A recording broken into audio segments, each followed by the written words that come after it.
What's up, gentlemen? And it's been a long day. Happy Tuesday. But today was a real busy day for me. Thank you guys for all the amazing devotionals. Every devotional precise and on point. I like to listen to them 3 times. First time I listened just to kind of just let it come in, let it come in. Second time I take notes. And the third time, when I listen to it a third time, I'm looking at my notes and I'm making sure I didn't miss anything that I could have missed the first or second time. So I'm pretty much just looking at my notes and trying to expand or kind of creating uh like a little small devotional for myself off the devotional. So, and you want to take notes because you don't want to just take notes from your pastors or your leaders. You want to take notes from your peers, because your peers are very, very important. Your peers are the ones that you labor with, that you serve with, that you sacrifice with, that you go to war with. And not everyone is your peer. Therefore, God has placed peers in your life for a specific reason and for a specific purpose. Learn to value your peers. And how you value your peers is that you learn from them, you pay attention, you take notes, and you honor and respect their opinion. You honor and respect what God is speaking to them and through them. Now, if you're not taking notes from your peers, it's maybe because you look at yourself as above them, or you're just not valuing them as if they're significant, right? And as if what they're saying is significant, because what they're saying is significant, believe me. So don't just take notes from your pastors, take notes from your peers as well. So, sorry, that was 2 minutes already. So, I had something kind of that I wanted to go over today. I was reading something last night, but today God switched it up on me. So in Ephesians chapter 5, the Apostle Paul tells us to walk in these 3 areas. So when he says walk, it means to carry out, to live, to be, right?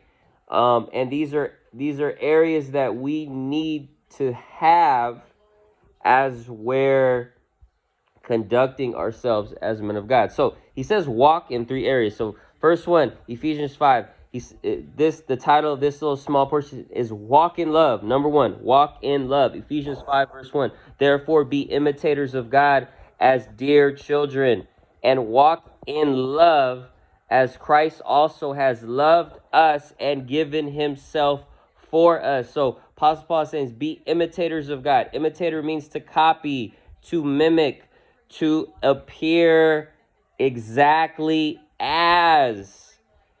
So as we're conducting ourselves as a man of God, does our love look like the love of God? Does our love replicate the love of God? Does our love, is it being, and is it exemplifying the love of Jesus, right? And Rob talked about today uncommon love. So, and it says walk in love as Christ is also loved us. So we're walking because we know that he loves us because of what he did on the cross for us. And it says, and he given himself up for us. So he laid it down for us. That's the type of love that we walk in, to lay our lives down for the people. Now, we talk about love and lust. Now, so there's a difference between love and lust, right? So love gives, lust takes, right? We know that. So love gives, love gives, lust takes. Love sacrifices itself. Lust sacrifices others. Love purifies and lust degrades. Love satisfies and lust leaves you empty, right? So remember, love gives, lust takes, love sacrifices, love sacrifices itself, and lust sacrifices others. Love purifies, lust degrades, love satisfies, and lust leaves you empty. I'm kind of tongue twisted right there, but you guys get the point. So, walk in love. Second one, it says, walk in light. Ephesians 5:8. So you were once in darkness, but now you are light in the Lord. Walk as children of light. For the fruit of the Spirit is in all goodness, righteousness, and truth, finding out what is acceptable to the Lord, and have no fellowship with the unfruitful works of darkness, but rather expose them. Man, when you're light and you're walking in a dark territory, you stand out, because where light is, darkness has to flee. We know that. And when you're the darkness just can't comprehend the light, and darkness has no fellowship with the light. They can't coexist. That's why when we as men of God, when we're walking in light, we just have the glow of Moses on us. And the only way to have the glow of Moses on you is when you're spending time with Jesus. Has anybody ever came up to you and they just said, like, man, you just look different, right? I'm sure everybody's gotten that. And what their meaning is like, man, there's something different about you, and it's the light of Christ that is staying on. And we need to be a bright light, not a dim light. Amen. So walk in love, walk in light. Ephesians 5:15, walk in wisdom. See that when you walk circumspectly, not as fools, but as wise, redeeming the time, because the days are evil. So walk in wisdom.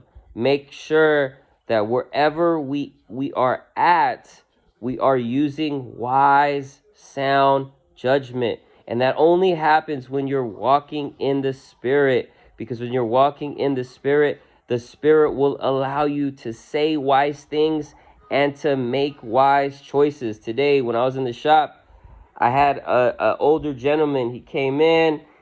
I guess his grandson bought a pair of shoes. They had buyer's remorse. And he came in and he said, yeah, we came in yesterday and I'm here to get my money back. And I'm just like, oh, okay, well, let me see the shoes. We don't do returns. And he said, well, what kind of store is this? You don't do returns. Well, I said, well, sir, it says it right here. All sales are final. We don't do returns. It says it right here. It says it right here. So I'm showing him all the places in the shop where it says we don't do returns. And he starts cussing at me, and he starts telling me, you know what? We're going to have some problems if I don't get my money back. And he starts flexing a little bit. And at the same time, my worldly friends are in the shop, and they are watching me. They are looking at me, and they are waiting for Drew to respond. So, I told him, sir, I'm sorry. All sales are final. We can't return the shoes. And he just starts flexing. He starts threatening me. And, I'm talking, I want to raise my voice, but I know where I'm at. So I tell him, you know what, sir? He's cussing at me. I can't remember everything that he said. It happened so quick and it happened so fast. So he's cussing at me and he's telling me, you better do this or this is going to happen. And I kind of start jabbing at him. And I told him, I was like, well, you know what? We could always call the cops, and we could let the cops figure this out. So I probably shouldn't have said that. I don't think that was the wisest thing to say. So when I told him that, he said, call the effing police, because I'm ready to get down. So this dude was a Vietnam War veteran. He came into the shop wanting to fight. He probably hadn't fought a fight in like 15 years, and he woke up today and he said, I want to fight. So I knew that. I recognized that. So I tell him, I said, look, sir, you can't come into the shop raising your voice and cussing me out, and then you're demanding your own way. I was like, does that seem reasonable to you? And I said that to him, and he starts lowering his tone and lowering his mood, and I start telling him, like, look, man, like, we don't do refunds or returns, but you know what? I'm willing, to work something out with you, but you just can't come in the shop like that. And I was like, number one, I was like, I have not yelled at you. I have not raised my tone. And I said, I have not cussed at you in any way, shape, or form. And he just starts telling me, you know what, man, I'm so sorry. I should know better. It's just that, right now it's tough times, and, we really could use that money. And he just said, we just would really appreciate it if you could just give us our money back. And, I gave him his money back. And I told him it's okay. And, he apologized to me again. He said, I'm so sorry. Thank you so much for doing this for us. I said, sir, it's okay. No worries. I forgive you. And then when they left, my boys were like, man, Drew, like, you got soft, bro. And I was like, what are you talking about? I was like, man, that family probably needed that money. And I was like, guess what? It's okay that I gave him back the money, because I could always resell the shoes again. I was like, it's not like I'm taking a loss. I was just like, I'm just trying to help them out. And, my friends in the shop, they were like, well, you know what? I didn't look at it that way. But the moral of the story is it was an opportunity for me to walk in love. It was an opportunity for me to be light. And it was an opportunity for me to use wisdom. So walk in light, walk in love, walk in wisdom. I hope this blesses you. I know it's 12 minutes long. My apologies. I just wanted to be like Mark. God bless you guys. Have a good night.